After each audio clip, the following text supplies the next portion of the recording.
The peak of gridiron glory has been the NFL for what seems like forever, and while other leagues have changed drastically to avoid the NFL's scope, the XFL has continued to step onto their field with ambitions as big as their touchdowns. However, their ambitions are not just on the field, but also to change the long-standing game. And while many thought it would just be another flash in the pan, the XFL has consistently demonstrated they are here to stay. Even though it's been in a constant state of ups and downs, the XFL has been unshakable due to its tenacity and determination to offer fans a worthy alternative to the NFL, which is a mighty task indeed, seeing as the NFL is experiencing its highest viewership this year since 2018. So I'm here to talk about how did this alternative to the grandest stage of football begin, and why does this plucky XFL league just not stay down? So we have to talk about the history of the XFL. Its debut was a joint venture between the World Wrestling Federation, WWF, and NBC, spearheaded by Vince McMahon and NBC executive Dick Ebersol in 2001. Welcome to the XFL. On behalf of the players and coaches in the XFL, we welcome you to our brand of football. And if you talk to anyone about the journey of the XFL, they'll say it hasn't been easy. The XFL debuted and had one season wonder, and despite having strong ratings for the first game, viewership eventually nosedived, resulting in the league folding with both partners losing $35 million. And McMahon would later go on to say it was a colossal failure, but he was proud of the players, especially the ones that went on to the NFL. He enjoyed it. So, end of video, right? No. Vince McMahon came back on the scene 17 years later, investing 5 times as much of his original 2001 investment with his new venture, Alpha Entertainment, to bring it back in 2020.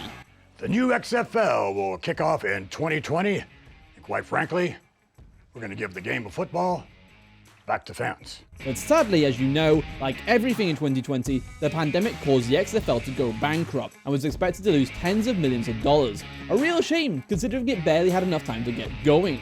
There is no XFL this year. The league folded.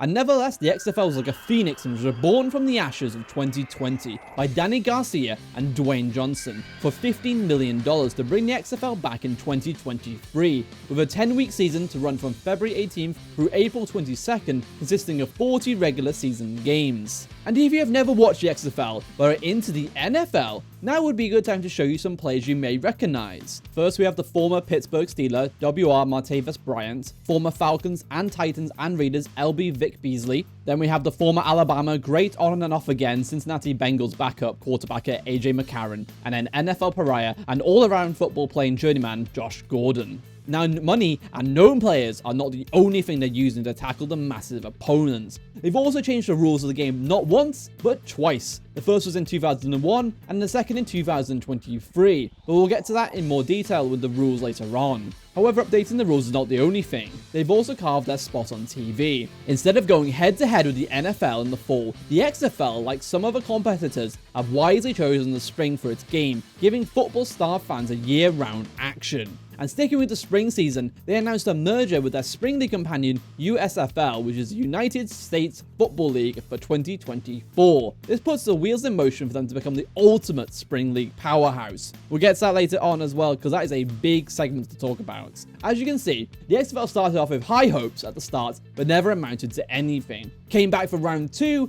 and was halted due to the pandemic, but it's now 2023 and they're in the best position they could possibly be in. Now, how about we close this history book on XFL and open a really old one that takes us back in time to look at how the NFL has, time and again, handled upstart challengers knocking on its door. Established in the 1920s, the American Professional Football Association, the NFL took its current name in 1922, starting with teams mainly from the Midwest, the Decatur Staleys and the Akron Pros. Over time, it transformed from a fledgling association into an American dominant football institution. Today, the Super Bowl is the 8th most watched sporting event in the world, with a whopping 115 million eyes on the league's championship game. With success starting decades before the Super Bowl was even introduced, entrepreneurs across the country have long been asking how they can get a slice of the football pie. setting up run-ins with a bunch of challenger leagues over the years. And when I say a bunch, I mean it. It starts in 1949 with the All-American Football Conference, which introduced innovations like the shotgun formation, and the merger to the NFL brought modern teams to the league like the San Francisco 49ers and the Cleveland Browns. Then we have the 1960s and 1970s AFL, American Football League, one of the most successful rivals to the NFL. They introduced major innovations, including player names on jerseys and shared revenue for television broadcasts. At its peak, it fielded 10 teams, but then the NFL swallowed its second challenger, merging with the AFL in 1966 and paving the way for the most watched and celebrated sports league in the US. The league kept individual regular season schedules from 1966 to 1969 before fully uniting in 1970, creating a single league split into two intervening conferences, the way the NFL exists today. But the illicit attempts of football just doesn't end there, not even close. There was the World Football League, WFL, from 1974 to 1975. That was shut down due to financial troubles just 2 years before another short-lived NFL Field League revival that played from 2008 to 2010, which was the Arena Football League, which was a beast all on its own.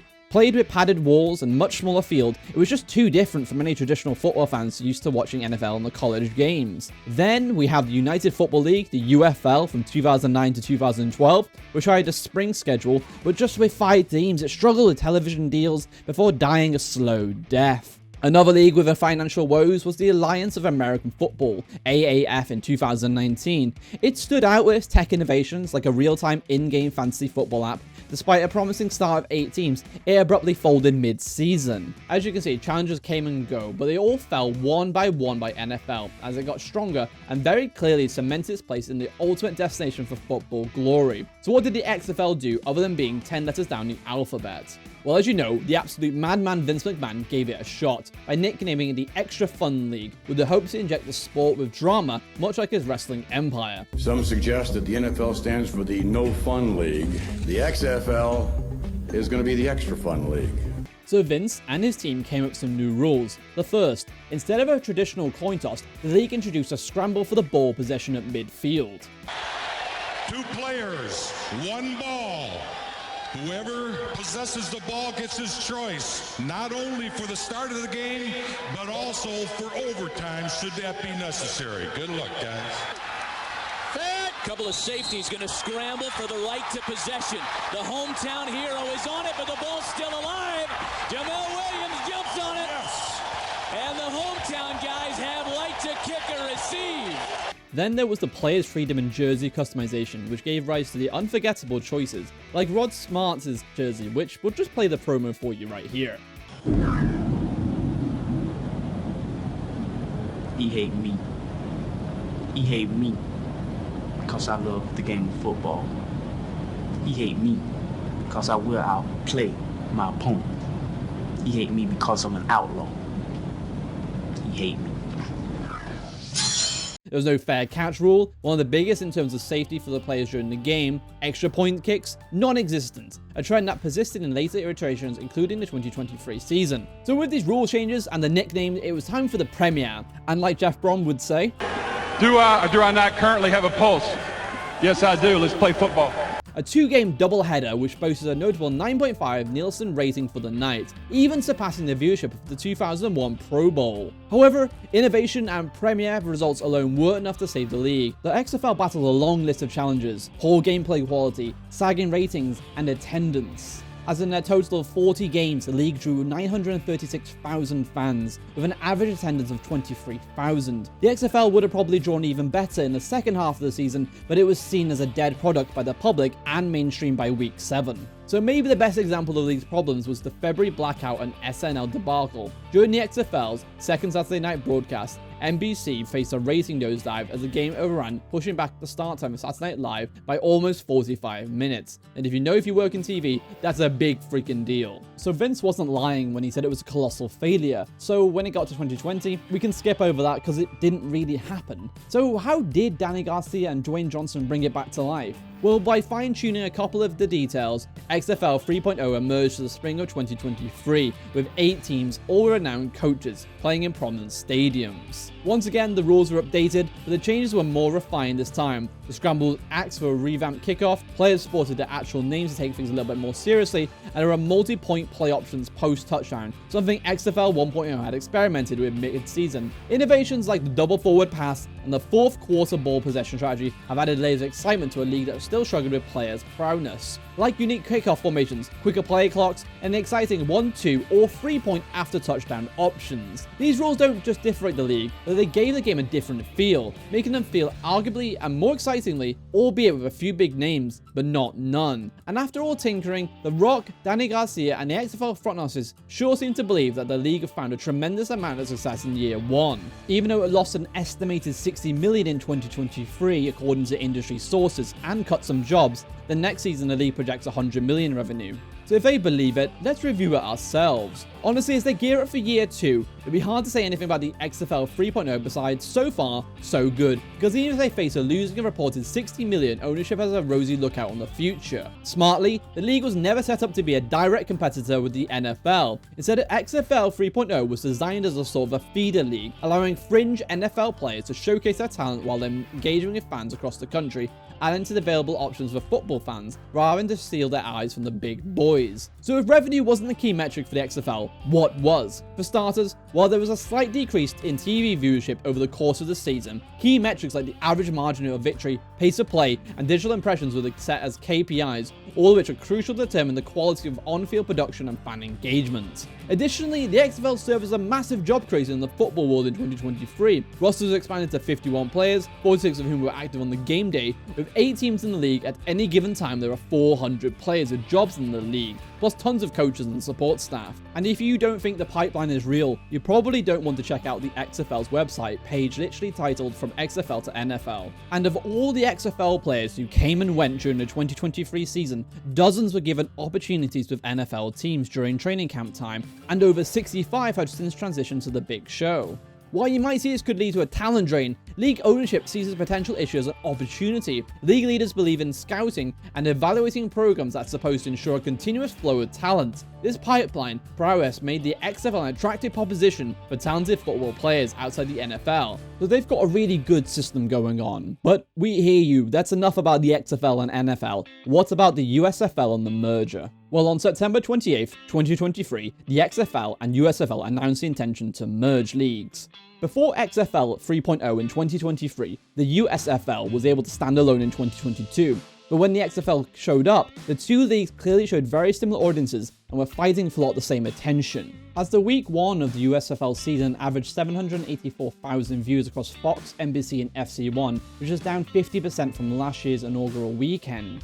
And to go into a bit more detail, both leagues seem to be working somewhat successfully. USFL clocked in at an average viewership of 604,000 and the XFL at 622,000. The XFL's title game earned 1.4 million viewers, a little more than USFL's 1.2 million. So you can see they're so close together that the merger just makes sense. But the one weird thing about this is that the USFL has a hub model. For all 8 of its teams, the USFL's 22 season took place entirely in Birmingham, Alabama at the Protective Stadium before Ford Field in Detroit, Michigan, Canton Hall of Fame Village in Canton, Ohio, and Simone Banks Liberty Stadium in Memphis, Tennessee.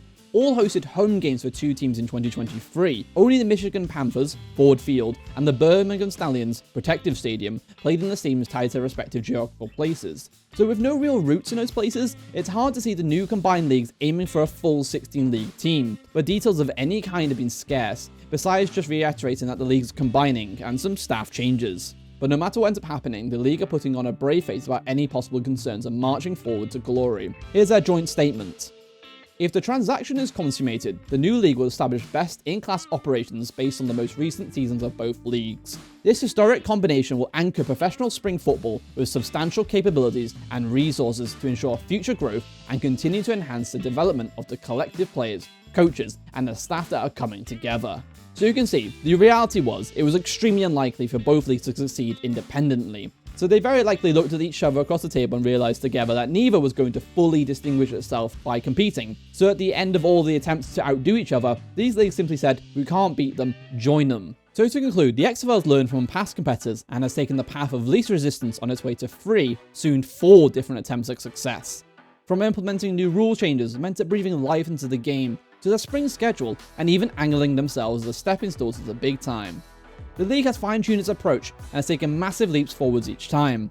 And while we don't know much about what XFL 4.0 will look like yet, besides possibly being called the National Spring Football League, we expect to be greater than the sum of its parts, thanks to the track record both parent leagues have of standing up to the NFL. These are 2 leagues with different approaches that really seem to understand that there is a bunch of just short of the NFL talent that want to play and just need someone to do it, just like the Major League Baseball has the minor leagues. As far as we can tell, the XFL and USFL both wanted to be spring football, so together they should be apt to be able to accomplish their goals.